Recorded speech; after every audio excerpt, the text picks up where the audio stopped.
What is ERP implementation? An ERP implementation serves as a central nervous system for a business, integrating core processes like finance, human resources, and operation into an unified platform.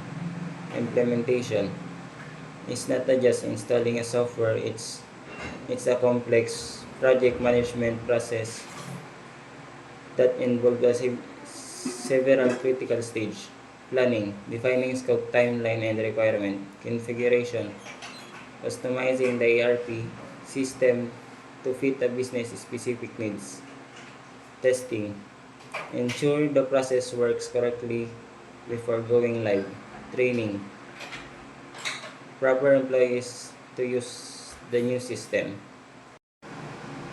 The Big Bang implementation strategy. The Big Bang implementation is an implementation approach characterized by a single comprehensive cut-over. Instead, rolling out features slowly to organize switch from their legacy system systems to the new ERP system to entire company at the same time. Advantage. The Big Bang strategy is often chosen its efficiency and consistency. Faster implementation.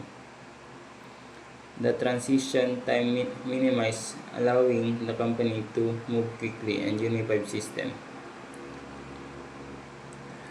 Lower lower long-term cost. Because the transition is completed, is the cost associated with maintain two system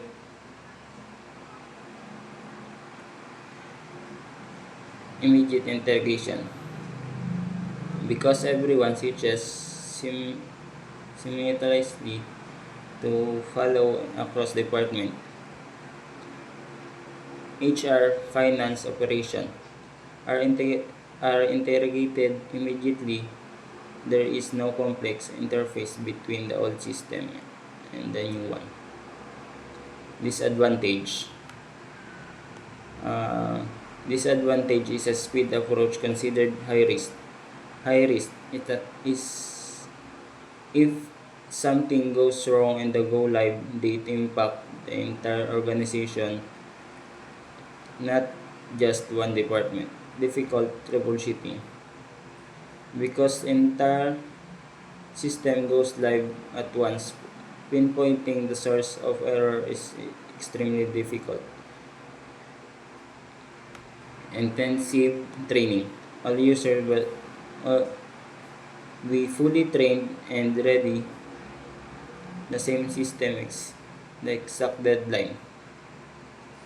Possible disruption. Operation may be significant impact or even health if transition encountered in unexpected technical or proper issue.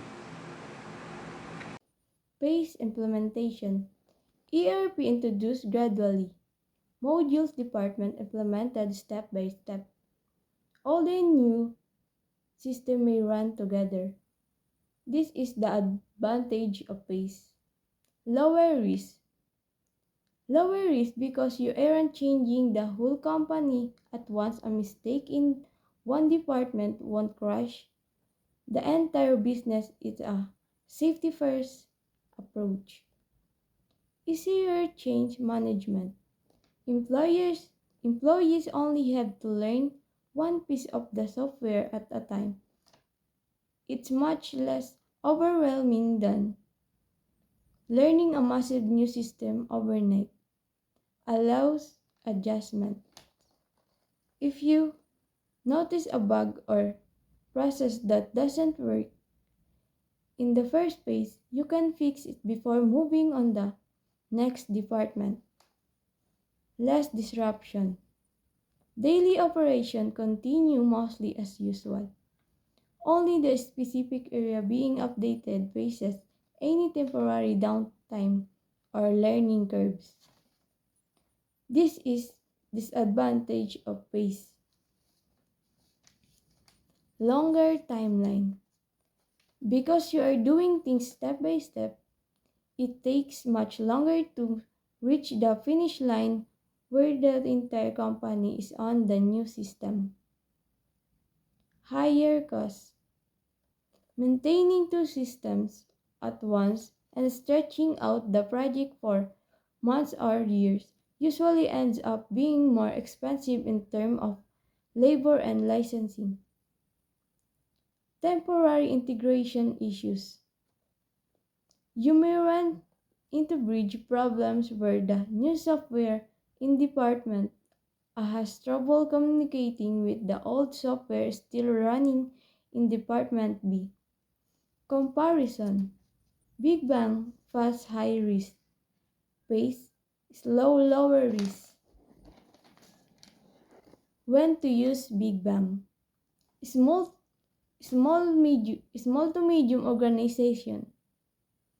It's easier to manage everyone at once where there aren't thousands of employees to coordinate. Simple processes. If the work you do is straightforward, there are fewer things that can go wrong during the sudden switch. Strong IT support. You need a strike team ready on day one to fix every problems immediately because there is no old system to fall back on. When to use pace. Large organization, it is nearly impossible to train 10,000 people at once. Doing it in stage make it ma- manageable. Complex operations. If your business has many moving parts, like manufacturing, shipping and retail, you want to ensure part part works perfectly before moving to the next. Need minimal disruption. If the company cannot afford even a simple day of downtime, this is slow rule ensure the business keeps running while the tech updates in the background.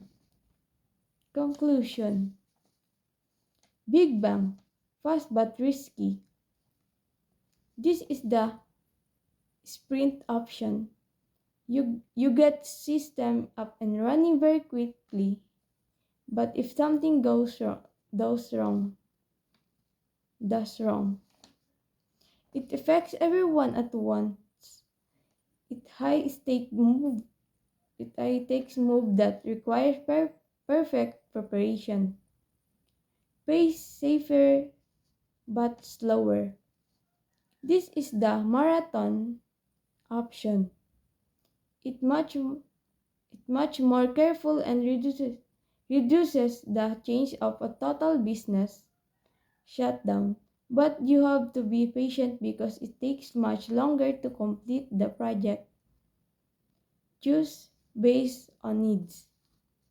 There is no perfect choice. A company has at the to look at the one size the complexity of its work and how much risk it can afford to take before picking a path.